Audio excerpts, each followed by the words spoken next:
Hello, my beautiful people. So I am, today's session is all going to be about setting intentions for the week. I'm going to try some new things. Samhain, of course, is New Year's, so I have some New Year's resolutions going on. One of them is to hike more. Hiking is something that really brings me a lot of peace and a lot of connectedness back to nature. And I've been missing it because I've been so busy that I haven't made time for it. So I'm making time for it. My friend convinced me I wasn't going to do it, but now I'm doing it to do the Winter 100 Challenge, which is 100 miles between now and, I don't know, February or something. And then also the 365 Challenge, which is just to do 365 miles in a year. It's like a mile a day. And then my Adventure Challenge, which is kind of like the mothership of all those things. But basically, you track your miles, and it's sort of a motivator because you can take pictures of your patches out in the wild. But it does, it does make a difference, I think, to motivate you because you want to get your miles in so that you can plant a tree. If you do your miles and you log them, then they plant a tree. So I don't want a tree not to get planted because I was a lazy butt. So doing that. But I'm also doing some other things, and we're going to try them out and see how they go. And one of them is setting intentions. And I have two books I'm going to try to work with. I have tried both of these books before. And I will tell you, I have all the books. I have all the cards. I have all the books. I have all the things. And I get distracted because, I don't know, I mean well when I buy them, but then, I do them one day and then I forget about them. So one of them was a book that I got for $3 at Barnes & Noble, and it's called 5 Minutes to Calm. And then there's little prompts, and then you fill out the prompts, and then in 5 minutes you're calm. Pretty calm already, but we'll see how one goes. And then we have Oprah's book, which is The Life You Want Planner, and I'm a huge fan of Oprah, and I did it exactly one day. I did week 1, I don't know, last year when I got it, and that was all I did. So I'm gonna try to do that more this week. But first, I'm gonna read some runes and see where that takes me. And then I'm going to do that, and then my regular journaling, and we'll see what resonates. We're gonna see what sticks.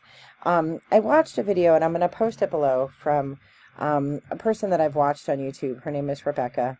And, she's into all of the New Age stuff. And she read my cards for me. She was a good card reader. Probably one of the better ones, I would say.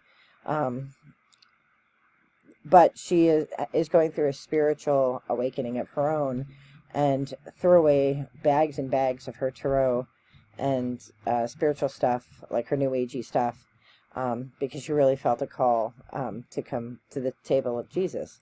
And, as a person who kind of came the other way, right? I came from Christianity and religion to more spiritual, less Christian branded stuff. I think it's an interesting, I think her journey is interesting.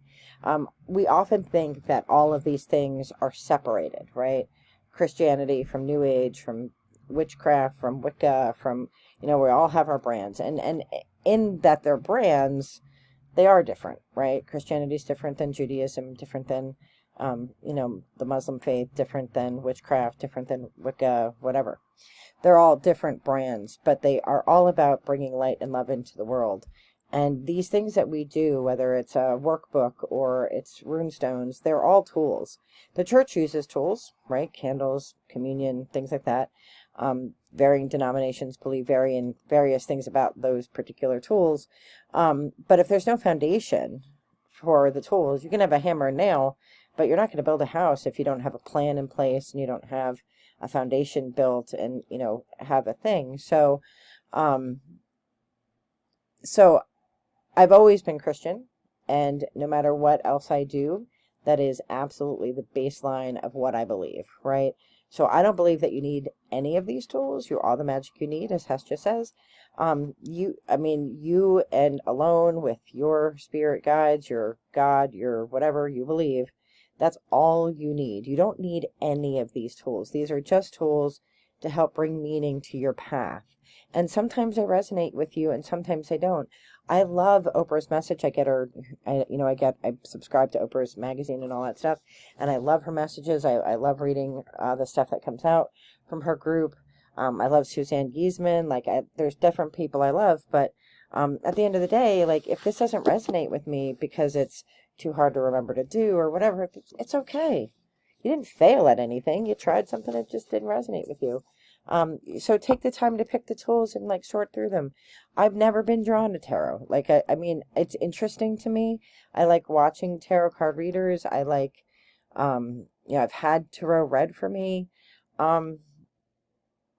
I use it as meditation, just in the same way that I think about rune stones, right? I think about them as meditation tools. I don't put stock in them as anything other than, tools to help me along my path.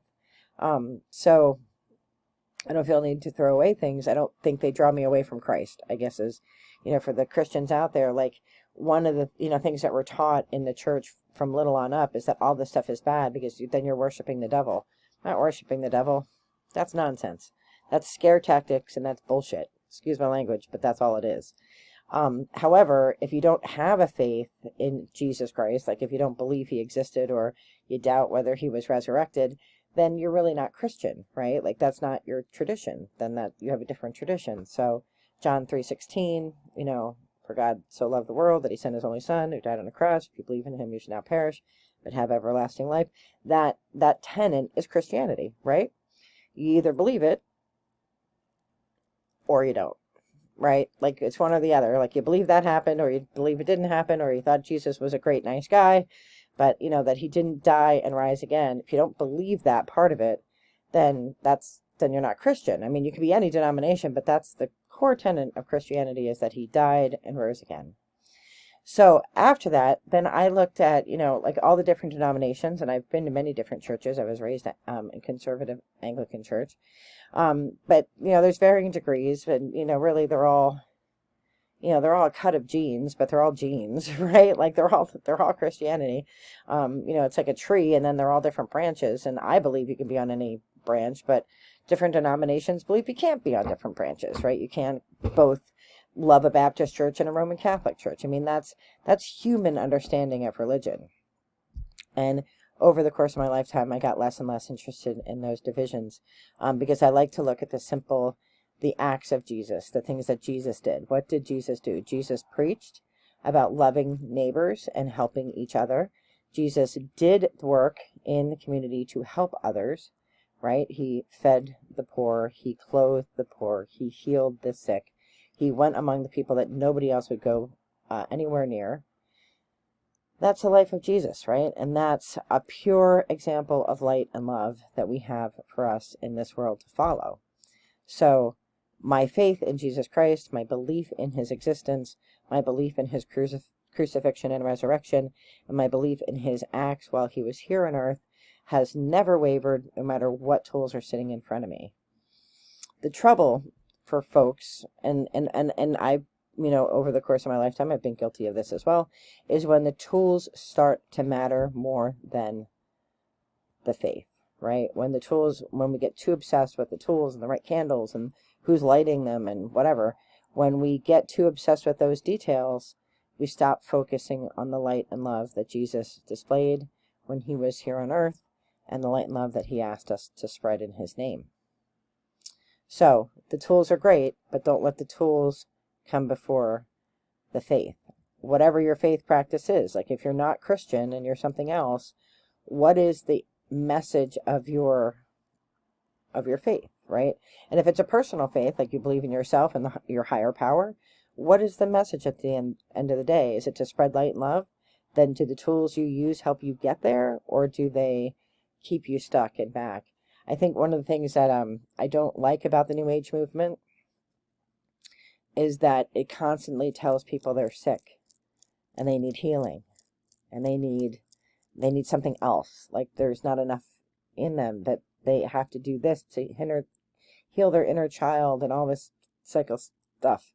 And I'm not critical of the psycho stuff. I don't really understand it, to be honest. But if we constantly tell ourselves that we're sick and that we're broken and we need healing, we need healing, we need healing, and then we don't heal, then we feel like we can't be healed, and we get more sick, and we create ourselves a panic.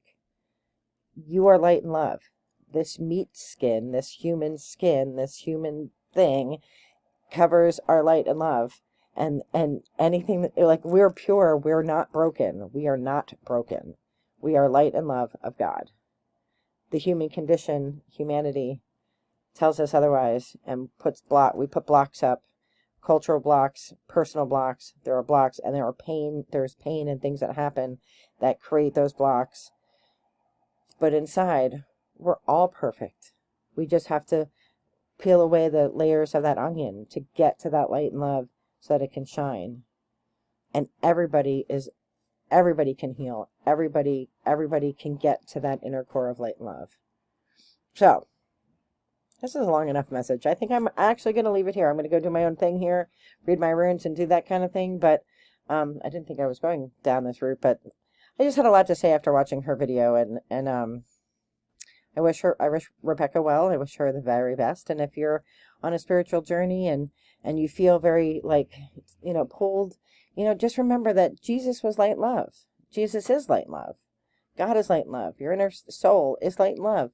And that is the message at the end of the day. All the faith-based practices and paganism and atheists, we want a better world. How do we get a better world? By being light and love.